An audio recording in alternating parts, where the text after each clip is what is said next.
دوستو مشہور کہاوت ہے کہ قسمت بہادروں کا ساتھ دیتی ہے۔ تاریخ اسلام بہادری کی کئی سچی داستانوں سے بھری پڑی ہے۔ انہی بہادر سپوتوں میں ایک نام ارطغرل غازی کا بھی ہے۔ قوم کو سلطنت عثمانیہ کی عظیم داستان سے روشناس کرانے کے لیے ترک شاہکار ڈرامہ آج کل ہماری اسکرینوں کی زینت بنا ہوا ہے۔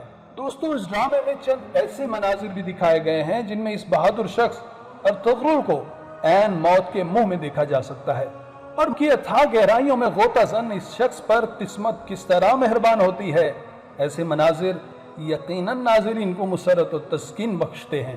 یہی مسرت و تسکین حاصل کرنے کے لیے اس ویڈیو کو مکمل دیکھیے، کیونکہ اس ویڈیو میں ہم آپ کو 5 ایسے مناظر دکھانے جا رہے ہیں جن میں قسمت کو ارطغرل پر اس وقت مہربان ہوتے ہوئے دکھایا گیا ہے جب وہ اپنی موت سے چند لمحوں کی دوری پر تھا۔ نمبر 5، ایک دفعہ ہلاکو خان کا منگول کمانڈر ارطغرل کے خیمے میں گھس کر علاقے پر اپنی اجارہ داری دکھانے کی کوشش میں کچھ ناشائستگی کا مظاہرہ کرتا ہے۔ البلگائے سے بدتمیزی اسے مہنگی پڑتی ہے۔ وہ یوں کہ ارطغرل کے سامنے ہی جب وہ ایسی حرکت کرتا ہے تو ایک ہی وار میں ارطغرل اس کا ہاتھ تن سے جدا کر دیتا ہے، جس کا بدلہ لینے کی غرض سے اس کمانڈر کا بھائی ارطغرل کی طاق میں رہتا ہے۔ ایک بار موقع ملتے ہی وہ اس پر حملہ آور ہو کر ارطغرل کو قید کر لیتا ہے اور اسے اپنے گھوڑے سے باندھ کر گھسیٹتا ہوا اپنے ساتھ لے جاتا ہے۔ جب وہ ارطغرل کو قتل کرنے کی مکمل تیاری کر کے ارطغرل کی گردن پر تلوار رکھتا ہے تو اسی وقت خدا کی تائید یافتہ کچھ نامعلوم افراد ارطغرل کو وہاں سے بچا کر اپنے ساتھ لے جاتے ہیں، اور یوں ارطغرل غازی موت کے منہ سے نکل آتا ہے۔ نمبر 4، کمانڈر ورسیلس نے علاؤدین کے جاسوس کو پکڑ کر ایک غار میں شہید کر دیا تھا۔ ارطغرل اسی جاسوس کی جان بچانے کے لیے جب اس غار میں پہنچتا ہے تو وہاں پر اسے اس کی لاش ملتی ہے۔ عین اسی لمحے ارطغرل کو محسوس ہوتا ہے کہ وہ دشمن کی چال کے مطابق ان کے سخت گھیرے میں پھنس چکے ہیں۔ ارطغرل اور اس کے ساتھی ابھی سنبھل ہی نہیں پاتے کہ ورسیلس ان پر حملہ کر دیتا ہے۔ دشمن کی کثیر تعداد اور اچانک حملے کے سبب صلیبی ان پر حاوی ہوتے جا رہے تھے کہ اسی دم ارطغرل کو علاؤدین کی صورت میں خدا کی مدد آ پہنچتی ہے۔ یوں اس شدید حملے میں بھی ارطغرل زندہ بچ جاتا ہے۔ نمبر 3، منگول سرحد پر کمانڈر آرس کے حملے کے بعد ارطغرل کی چند نشانیاں ایک جلی ہوئی لاش کے پاس سے ملتی ہیں۔ اس وجہ سے سب سمجھتے ہیں کہ یہ لاش ارطغرل کی ہے۔ یہی خبر عام ہو جاتی ہے، اس کا جنازہ پڑھا کر دفن کر دیا جاتا ہے اور ہر طرف ارطغرل کی موت کا سوگ منایا جا رہا ہوتا ہے، مگر حقیقت اس کے خلاف ہوتی ہے۔ دراصل اس حملے میں ارطغرل شدید زخمی ہو گیا تھا، اور کیونکہ حملہ آور ارطغرل کو پہچانتے تھے کہ یہ سلیمان شاہ کا بیٹا ہے، زخمی ارطغرل کو اس کے دشمنوں کے ہاتھوں اچھی قیمت پر بیچنے کی غرض سے وہ اسے اغوا کر کے لے جاتے ہیں۔ اس کا علاج بھی کروایا جاتا ہے۔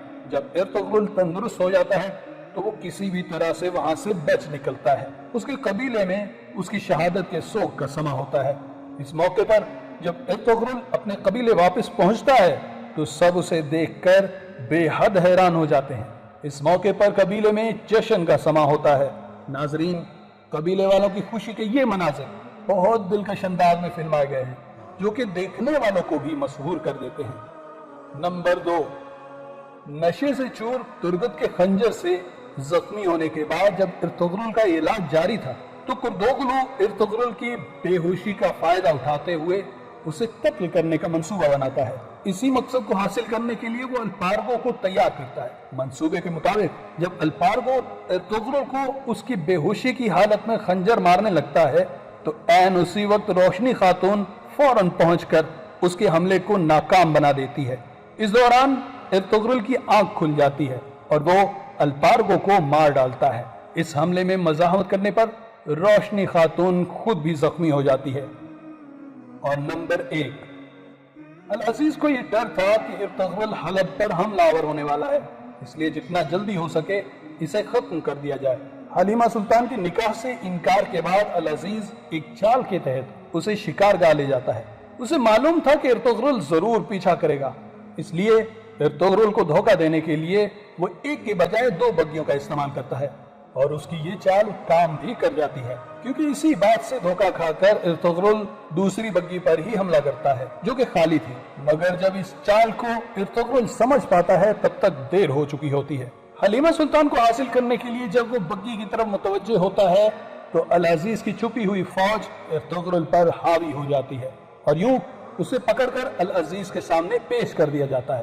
العزیز کے لیے یہ اس کی زندگی کی سب سے بڑی کامیابی تھی۔ وہ مزید وقت گنوائے بنا ارطغرل کو موت کے گھاٹ اتار دینا چاہتا تھا۔ ارطغرل کے گلے میں پھندا ڈال کر درخت کے اوپر سے گزار کر ایک گھوڑے کے ساتھ باندھ دیا جاتا ہے۔